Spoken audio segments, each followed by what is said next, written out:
है और बीच में जो खाता है ना उनकी बड़ी दुर्गति होती है। पूरा का पूरा चावल बांध दिया और सुदामा के पास में आकर के बोली, स्वामी भेड़ तैयार हो गई। मेली कुचेली चावल की गांठ को देकर के सुदामा जी बोले, सुशीला, सोने की द्वारावती में निवास करने वाले कृष्ण क्या इस चावल को खाएंगे? अरे वो तो खाएंगे नहीं, वहां के लोग मेरी हंसी उड़ाएंगे। सुशीला बोली, भगवान तो भाव के भूखे हैं, जरूर मेरे हाथ के चावल को स्वीकार करेंगे। बार बार जब कयो ब्राह्मणी हुयो सदा मोत्यार, चावल की पोटली ले जाओ मोहन द्वार। चावल की गांठ को लेकर के सुदामा ने चल दिया और जाते समय सुदामा ने कहा, सुशीला मैं तो चल देता हूं, घर का ध्यान रखना। अब घर में है ही कहीं दुख भाई, पूजा हो जाएगा, बारे गाटा घाटे सवाई तो और कुछ है नहीं। सुखदेव जी कहते हैं, राजन जाते हुए सुदामा को देख करके सुशीला फूट फूट करके रोई, है भगवान यात्रा में मेरे पति की रक्षा करना, क्योंकि वो 9 दिन के भूखे हैं, कहीं चक्कर आकर के गिर जाएंगे तो मैं अनाथ हो जाऊंगी। भूखे सुदामा जी कितने चल सकते थे? 1 मील चल पाए। पेड़ की छाया को देकर के विचार किया कि कुछ समय के लिए मैं विश्राम कर लूं, फिर मैं चल पड़ूंगा। तो सुदामा की आंख लग गई। भगवान ने विचार किया कि इस तरह से सुदामा चलेगा तो 1 साल से भी वो द्वारावती नहीं पहुंच पाएगा। जो भगवान के विश्वास पर निकल जाता है ना, फिर उनकी चिंता भगवान को होती है। और भगवान ने गरुड़ जी से कहा, जल्दी करो, जाओ, सोते हुए सुदामा को उठाओ और लाकर के द्वारावती में मेरे भवन के सामने पेड़ की छाया में सुला दो। गरुड़ जी ने आकर के सोते हुए सुदामा को उठाया, लाकर के द्वारावती में कृष्ण भगवान के भवन के सामने पेड़ की छाया में सुला दिया। 1 घंटे के बाद में सुदामा की आंख खुली। सोने की नगरी को देख करके सुदामा जी देखते, वाह रे वाह, द्वारावती आ गई। हम ही को मैंने दिनों निकली हो, मैं गरुड़। कोई क्यों ना लोगों ने महाराज थारे भरोसे तो आ जाओ। लोगों से पूछना आरंभ किया कि कन्हैया का घर कहाँ है? लोगों ने कहा, महाराज आपने भांग खाई है क्या? भगवान को कन्हैया कहते हो? सुदामा जी बोले, वो तो हमारे मित्र है, मुझसे छोटा है। लोग कहते, महाराज अब भगवान छोटे नहीं है, अब तो भगवान इस नगरी के राजा हो गए हैं, अब लोग उनको द्वारिकाधीश कहते हैं। सुदामा जी बोले, अरे अब तो वो राजा बन गया। किसी ने विचार किया लफंगा है, किसी ने विचार किया छलिया है, किसी ने विचार किया ढोंगी है, किसी ने भी सुदामा जी को भगवान का घर नहीं बताया।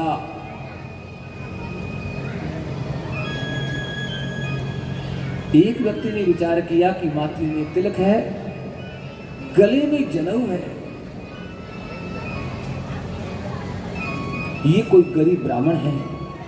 खा महाराज, सामने जो महल दिखता है उस रजवाड़ी की सीमा पर द्वारपाल खड़े हैं, वही भगवान का घर है। सुदामा जी भगवान के रजवाड़ी की सीमा पर पहुंचे। द्वारपालों से कहा कि हमें कृष्ण से मिलना है, मेरा नाम सुदामा है। द्वारपाल ने कहा, रुको, पहले भगवान को पूछना पड़ेगा। मध्याह्न का समय था, कृष्ण भगवान ने भोजन भी कर लिया और रुक्मिणी ने अपने हाथ का पान का बीड़ा बनाया, भगवान के हाथ में देने लगी। उसी समय द्वारपाल ने आकर के कहा, द्वारिकाधीश की जय। प्रभु, एक ब्राह्मण आया है। ब्राह्मण का नाम सुनकर के पान की बीड़ी को भगवान ने अपने हाथ में नहीं लिया। वो कौन है, कहां से आया है? द्वारपाल ने कहा, भगवान गांव का नाम तो मैंने नहीं पूछा है, पर वो द्वारावती का नहीं है। भगवान बोले गांव का नाम नहीं पूछा तो तुम्हें इस बात का पता कैसे चल गया कि वो द्वारावती का नहीं है? द्वारपाल ने कहा भगवान वो इतना गरीब ब्राह्मण है, इतना गरीब ब्राह्मण है, आपकी पूरी द्वारावती में ऐसा गरीब ब्राह्मण मिल नहीं सकता। कैसा ब्राह्मण है? शीश बगाने जगा तन में प्रभु जाने को आए बसे कई ग्रामा, धोती फटी सी लटी दुपटी अरु पाए उपानो पीने शामा, द्वार खड़ो तुझ एक रहो चकित विधि अभिरामा, पूछत दीन दयाल को धाम। भगवान बोले कोई नाम बताया? बोले हाँ, पूछत दीन दयाल को धाम, बताओ फिर अपना नाम। सुदामा। जैसे ही सुदामा नाम लिया भगवान तो वहां से दौड़े, सुदामा भैया, सुदामा भैया, सुदामा भैया। रजवाड़े की सीमा पर जाकर के देखा, सूखे ठूंठ के जैसे एक गरीब ब्राह्मण खड़ा है। लपक करके भगवान ने सुदामा का आलिंगन किया। अरे सुदामा भैया, ये आपकी क्या हालत हो गई? मैंने सोने के मेल में जीवन जिया, आपने गरीबी के भीतर अपने जीवन को व्यतीत किया। वो मित्र किस काम का जो अपने मित्र का सहयोग नहीं करता? वो भाई किस काम का जो अपने भाई का सहयोग नहीं करता? भगवान गदगद हो गए और सुदामा को भीतर लाए, लाकर के सिंहासन पर बिठाया। सोने की परात ने सुदामा जी का चरण पधराया और सुदामा के कांटे भगवान निकालते हैं, दांतों से कांटे निकालते हैं। वो कांटे भगवान की छाती में चुभते। अरे सुदामा भैया, ये पैरों की क्या हालत हो गई? आपकी पैरों में जूते भी नहीं है, तन ढकने के लिए कुर्ते भी नहीं है।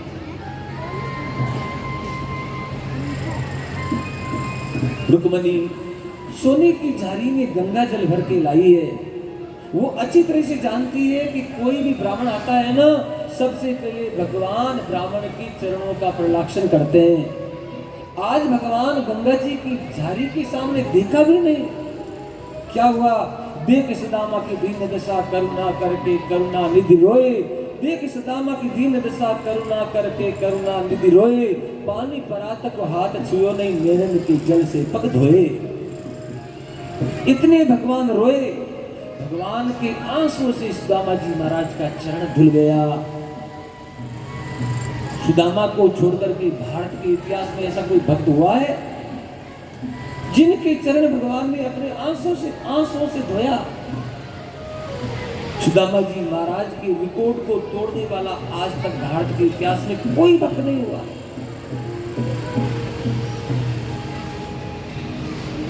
भगवान ने सुदामा को नवीन वस्त्र पहनाए, जलपान करवाया, भोजन करवाया और भगवान बोले सुदामा भैया, भाभी ने मेरे लिए कोई भेंट भेजी है? सुदामा जी भी गांठड़ी में बगल में छुपावे मन में विचार करे, मैं लायो तो हूं पर मने लागे कि पाछी ले जावनी पड़ी। भगवान तो बड़ी नटखट है। सुदामा के बगल में हाथ डाल करके भगवान ने उस गांठ को निकाला और भगवान बोले अरे सुदामा भैया, भाभी ने जो भेंट को भेजी है उनको आप छुपाते हो। मेली कुचेली गांठ को देख करके रुक्मणी को लगता है कि ऊपर से गांठ इतनी मेली है ना तो भीतर में भेंट भी सड़ी हुई निकलेगी। और भगवान ने उस गांठ को खोल दिया। चावल के चमड़े को देख करके भगवान ने कहा अरे सुदामा भैया, चावल का चमड़ा तो मुझे बहुत भाता है। और एक रोटी चावल भगवान ने खाया। श्रीमद् भागवत महापुराण में सुखदेव जी ने भगवान को केवल एक मुट्ठी चावल ही खिलाया है, पर वृंदावन के संतों ने एक मुट्ठी चावल भगवान को और खिला दिया। दूसरी मुट्ठियां खाए तीसरी भरने लगे।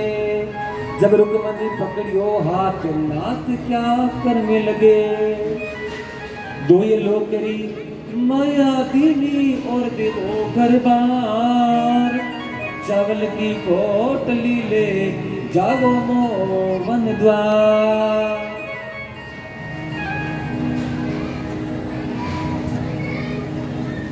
अरे भाई बार बार है ठंडे या पानी बंद करो। अब कहेगा तो किसी के रोकने से रुकता नहीं है। यहाँ का भाव बहुत अच्छा है, मुझे भी बहुत अच्छा लगता है कि जीवन में पहली बार आदि गोड़ समाज की मैं भागवत कर रहा हूँ। अगला भेड़ाऊर गोड़ समाज पहली बार भागवत कथा में। धरती पर ब्राह्मण के समान पवित्र कुछ भी नहीं है। एक बार भगवान से पूछा गया कि संसार में सबसे बड़ा तीर्थ कौन है। अब ध्यान दीजिए, तो बड़ा सुंदर उत्तर दिया है, माता पितो परम तीर्थम गंगा गाओ विशेषता ब्राह्मणात् परम तीर्थम ने भूतो ने भविष्यति। उत्तर दिया है संसार में पिता के समान कोई तीर्थ नहीं है, बाप के समान कोई तीर्थ नहीं है, पिता की सेवा करनी चाहिए। तो बाद में पूछा कि पिता से बड़ा कोई तीर्थ है, तो उत्तर दिया है पिता से बड़ा तीर्थ है माता। अपनी माँ की सेवा करो, माँ संसार में सबसे बड़ा तीर्थ है। तो आगे पूछ लिया कि माता पिता से कोई बड़ा तीर्थ है, बोले हाँ माता पिता से बड़ा तीर्थ है गंगा। माँ बाप तो खाली बेटे ही कल्याण करे और गंगा पूरे संसार का कल्याण करती है। गंगा पिता से भी बड़ी है, माता से भी बड़ी है, और माँ मर जाती है ना, उनकी हड्डियों को लेकर के गंगा जी में डालना पड़ता है कि नहीं। इसलिए गंगा सबसे बड़ी तीर्थ है। बाद में पूछा गंगा से बड़ा कोई तीर्थ है, बोले हाँ गंगा से बड़ा तीर्थ है गाय। के काम में ब्राह्मण का भोजन होता है। भगवान के दो मुख है, पहला मुख है अग्नि और दूसरा मुख है ब्राह्मण। जितना ब्राह्मण को भोजन कराने से भगवान की संतुष्टि होती है, उतना अग्नि में घी डालने से भगवान संतुष्ट नहीं होते हैं। ब्राह्मण भगवान का विशेष मुख है। आज गाय और ब्राह्मण की कदर बहुत घट गई है। आज तो ब्राह्मण रखोड़ा टांगुड़ा मजूरी कर पेट भरे, नहीं तो दया के नहीं आवे ब्राह्मण के ऊपर।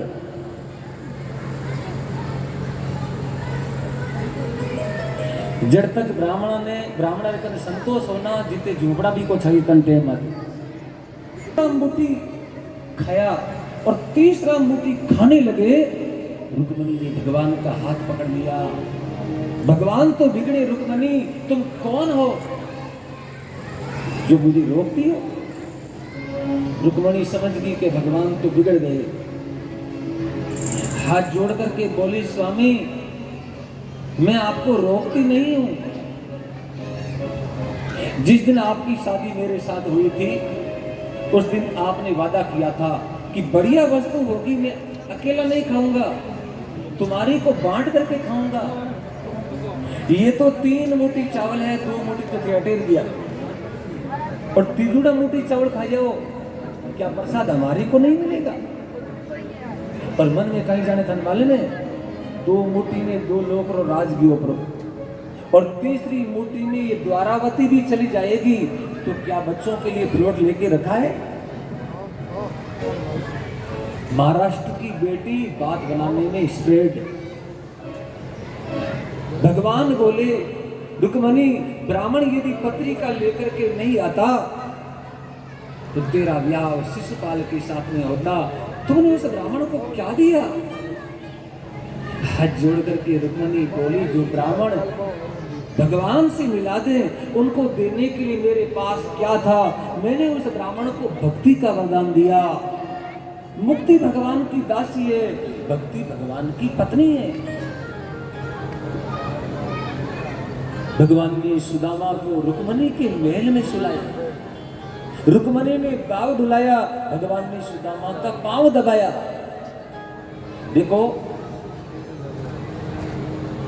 घर बहुत बड़ा होता है और घर में अनेक कमरे होते हैं। एक कमरा ऐसा होता है जिसमें किसी की एंट्री नहीं होती। वो कौन सा कमरा होता है। अपनी पत्नी का जो भवन होता है, पत्नी का जो बेडरूम होता है, उसमें किसी को भी आने का अधिकार नहीं होता है। पर भगवान ने रुक्मणी की सैया पर सुदामा को सुलाया है। कितना प्रेम करते हैं भगवान अपने मित्र से। सुदामा की आंख लग गई और भगवान ने रुक्मणी से कहा, रुक्मणी तुम सब लोग चले जाओ, सुदामा को सोने दो, भैया थका हुआ है। सबके सब लोग चले गए और पीछे सुदामा की आंख खुली। सोने के मेल को देख करके सुदामा जी विचार करते, वारे वाह कन्हैया, बड़ा सुंदर घर बनाया।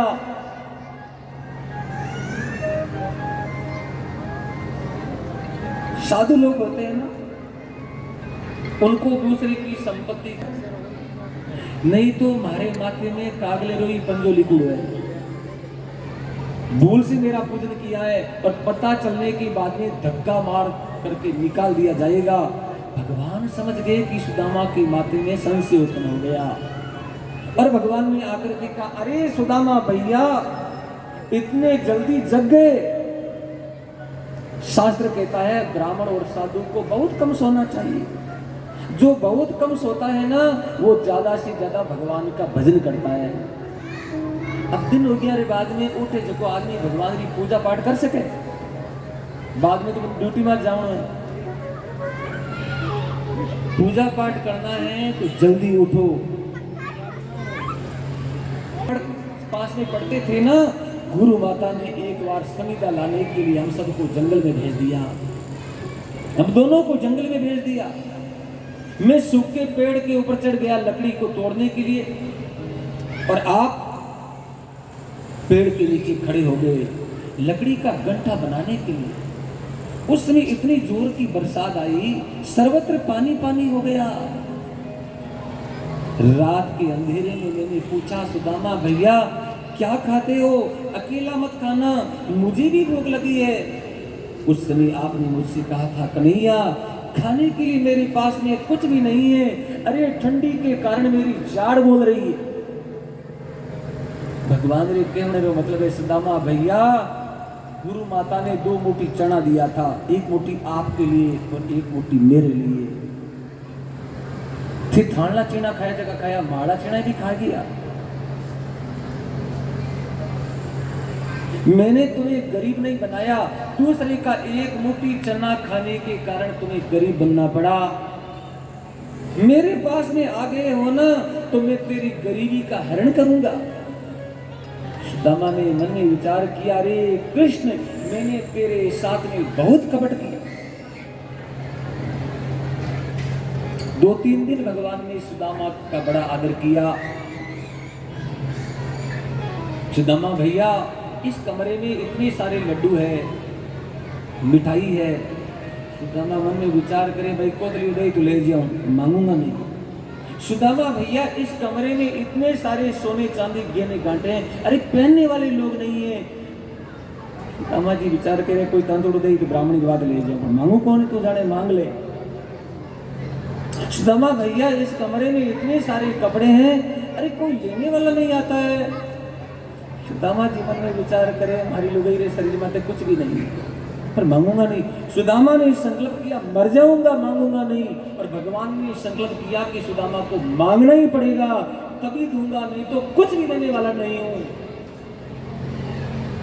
आप जगह में दोनों खांचा तानी करे, निकलने का समय हो गया। लारे पूर्व सुदामा जी देखे कि हमें लुगे कोई गांठी लार दे रहे, हमें कोई लार दे, कुछ भी नहीं दिया। रजवाड़े की सीमा तक भगवान साथ में चले, सुदामा भैया फिर कभी आना, सुदामा भैया फिर कभी आना। सुदामा जीवन में विचार करे, आऊं क्यों, कौन गांठ मोटी दूजी घड़ी बंदेगी। जंगल में चलते चलते सुदामा जी के मन में विचार आता है कि कंजूसी की हद हो गई, कुछ भी नहीं दिया। क्यों नहीं दिया?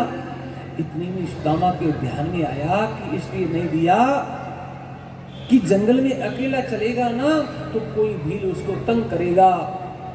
साधु समी विचार ले, उन्दी बिचारे अंधा, एक बाड़ी में नीचे खरबूजा और कांदा। जहां पर सुदामा की कुटिया थी, वहीं पर सुदामा जी महाराज पहुंचे तो क्या देखा, वहां पर एक सोने की नगरी का निर्माण हो गया, जिसके ऊपर नाम लिखा है सुदामापुरी। सोने की नगरी को देखकर के सुदामा जी विचार करते हैं कि अरे मैं रास्ता भूल गया, ये तो कोई राजा की नगरी है। नगरी की गली से वो निकल रहे थे, एक बहुत बड़ा महल आया जिसके दरवाजे पर सुशीला खड़ी है, सोने की थाली लेकर के, दासियों को लेकर के खड़ी है। सुदामा जी के सामने आकर के कहती है, स्वामी मैं आपकी पत्नी हूं, ये दासियां आपकी है, ये घर आपका है, पूरी नगरी आपकी है। सुदामा जी की आंख लाल हो गई कि 3 दिन 1 दिन छोड़ रही और क्या तो घर बसाएगी। सुशीला बोली, पहले मेरी बात सुन लो, जिस दिन आप मुझे छोड़ करके द्वारावती गए उस रात की घटना है। कुटिया में ठाकुर जी के सामने अंधेरे में बैठ करके मैं रोने लगी, भगवान गरीबी बनाओ, संसार में इतना गरीब किसी को मत बनाओ। अरे दीपक जलाने के लिए मेरे पास में तेल नहीं है। अंधेरी रात में ठाकुर जी के सामने बैठ करके मैं रो रही थी। इतने में कुटिया के बाहर से आवाज आई, भाभी दरवाजा खोलो, भाभी दरवाजा खोलो।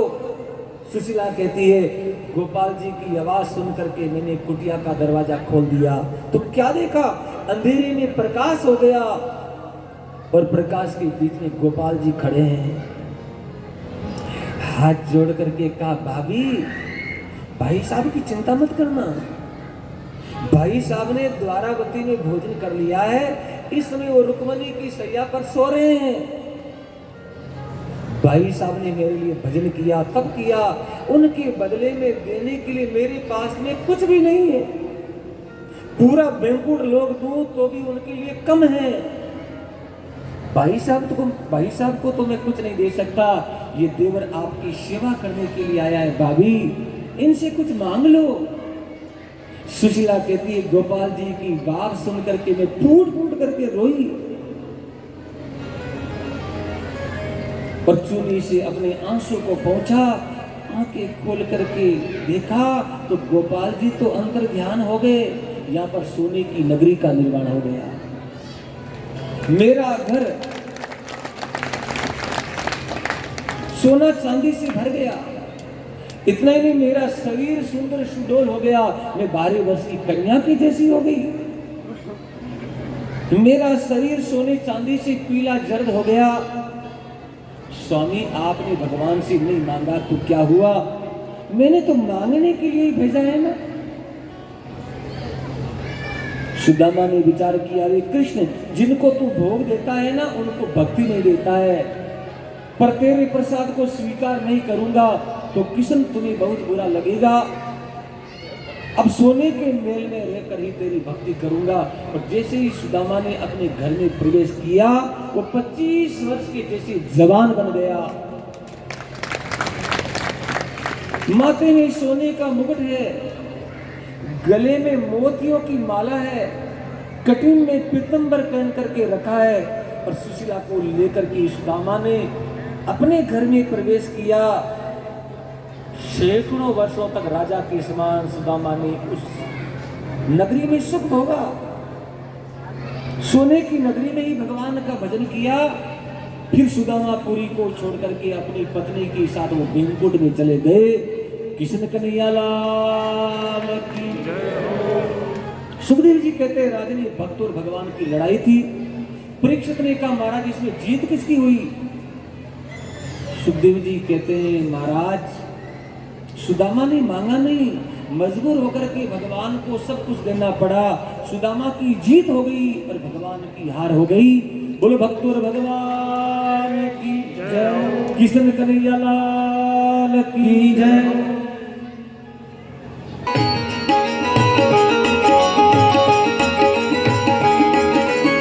न सर पे है पगड़ी न तन पे है जामा, न सर पे है पगड़ी न तन पे है जामा। बता दो कन्हैया को नाम है सुदामा, बता दो कन्हैया को नाम है सुदामा। न सर पे है पगड़ी न तन पे है जामा, बता दो कन्हैया को नाम है सुदामा। न सर पे है पगड़ी न तन पे जामा, बता दो कन्हैया दो कन्हैया को नाम है सुदामा। तुम एक बार मोहन से जाकर के कह दो, तुम एक बार मोहन से जाकर के कह दो, मिलने सका वक्त नसीब आ गया है, मिलने सका वक्त नसीब आ गया है। अरे द्वार पालो कन्हैया से कह दो, अरे द्वार पालो उस कन्हैया से कह दो, इधर पे सुदामा करीब आ गया है, इधर पे सुदामा करीब आ गया है।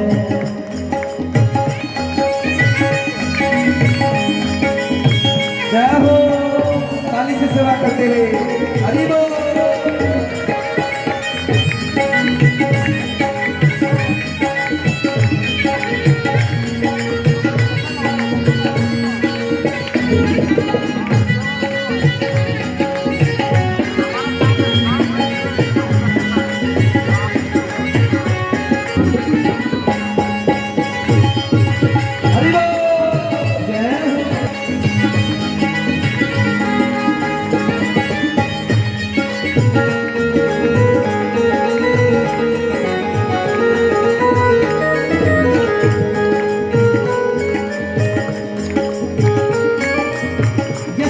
ही दौड़े चल आए मोमन, ये सुनते ही दौड़े चल आए मोमन, लगाया गले से सुदामा को, लगाया गले से सुदामा को, ये सुनते ही दौड़े चले आए मोमन, लगाया गले से सुदामा को, ये सुनते ही दौड़े चल आए मोमन, लगाया गले से सुदामा को, लगाया। न घबराओ प्यारे जना तुम सुदामा, न घबराओ प्यारे जना तुम सुदामा, खुशी के समा पे करीब आ गया है, खुशी के समा पे करीब आ गया है। अरे द्वार पालो कन्हैया से कह दो, अरे द्वार पालो कन्हैया से कह दो, इधर पे सुदामा करीब आ गया है, इधर पे सुदामा करीब आ गया है।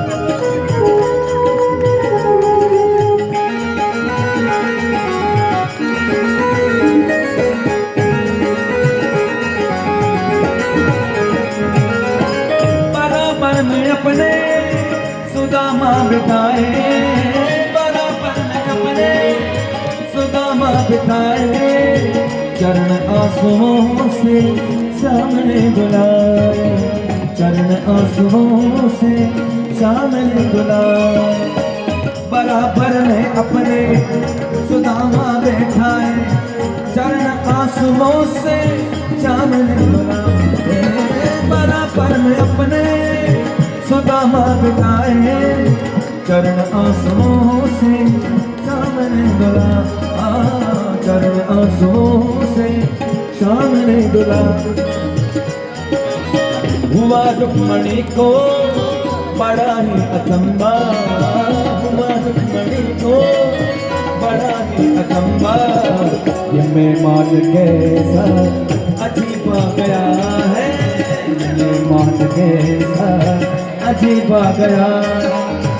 अरे बार पालो कन्हैया से कह दो, अरे बार पालो उस कन्हैया से कह दो, इधर पे सुदामा करीब आ गया, इधर पे सुदामा करीब आ गया।